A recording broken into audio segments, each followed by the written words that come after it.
Hi everyone, welcome to the Basics of Squares for Beginners Part 2, continuing straight from Part 1. And I know I once did circles for beginners and I don't want to go around in circles, that's why I'm doing squares now. Anyway, on to Part 2.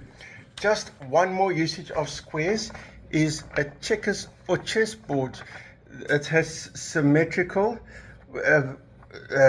layout. That makes it easier for strategy in a game. That's just one more usage of squares. Oh, on the topic of chess, the 3 chess players up there. Who knows who those chess players are? In floor tiles or wall tiles, they often use squares. They have one advantage. With rectangles, you have to align it correctly, and it's not always that easy to arrange the alignments so that it fits in nicely, whereas with squares the job is much easier for aligning it. It makes the job easier, and for that reason it often leads to less waste. And of course, is it pleasing for the eye to look at? That's subjective. Some people might prefer one and some might prefer it the other way. And also beams in construction can often be squares. There can be many reasons. Sometimes you need the weight equally distributed on all sides. Sometimes, let's say pillar, arguably it looks better for the eye. And sometimes one big advantage, if you're making holes or spaces for the beams to fit into, if they all take on a square shape, it's the same openings and holes and whatever you attach it to each time. If it's a more rectangular shape, or it has sometimes have an eye shape like a capital I, you have to worry about how to orientate the holes or whatever. Whereas if it's a square, it's the same either way. It makes it easier. And of course, I'm not saying to you therefore beams should always be square. There's advantages to each and every situation. I'm just giving examples where you would prefer a square beam. And in talk about construction, even historically, squares have been many times in history. I mean, I could do a whole YouTube just on that. Just one example, the Great Pyramid of Giza. Its base is a perfect square. There it is. And one other famous building is full of squares. The Louvre in Paris has got lots of little squares. That's beautiful because it's artistic. That's near the entrance of the Louvre. And a famous drawing called the Vitruvian, I hope I pronounced it right, by Leonardo da Vinci.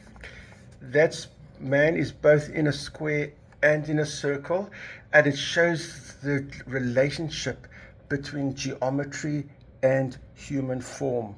And I'm sure the act of waving your arms can make a circular shape, and he fits his body nicely into square as well, in an intentionally put square. And also, I have a very special cousin. Her name is Jennifer. She's a very talented artist. I'm not sure which adjective comes first, special cousin or talented artist, because both are very, very, very true. So they're both important and true adjectives. She taught me about a concept in art called the grid method. Let's say you're an artist or a learning artist. There's some sort of drawing or painting or picture you want to replicate somewhere else. You put a grid over it with squares. I'm sure it's done in a way that you don't damage the picture. And then you have like a little grid over here, and then you can replicate it like square by square. You get the proportions right. If something's rectangular with an angle, you get it just right. Just as one example, like I can see this bit of the lake starts at the bottom of one square and it reaches, well, here the lake's from the bottom of one square and almost the top of that square, and the end of the lake's just a little bit into that square, and we can do it bit by bit to replicate it here. And of course it's done in a way that at the end we will not see that grid. Maybe it's It's a pencil that you can erase without damaging your work you've done, or it's something you can paint over, draw over, but it's done in a way that it's no longer visible. And thank you, Jennifer, for teaching me about that. And that, ladies and gentlemen, is the end of this lecture, or the square end, if I can call it that. What? It's not finished? Noodle says he wants to come back on camera. He was at the beginning of part one. Watch the. Noodle says he wants to hold up a sign for all the viewers. I don't know what the sign is, but I trust Noodles. If it's from Noodles, it can only be something nice. So with full trust, Noodles is coming back on camera, and I'm not going to look. Noodles said he doesn't want me to look. It's something for the viewers. Okay, Noodles, you hold this up for the viewers to watch. I'm going to keep Noodles in front of the camera, and I'm going to let you read what he wrote. I have not read what he wrote, but as I said, I trust Noodles totally.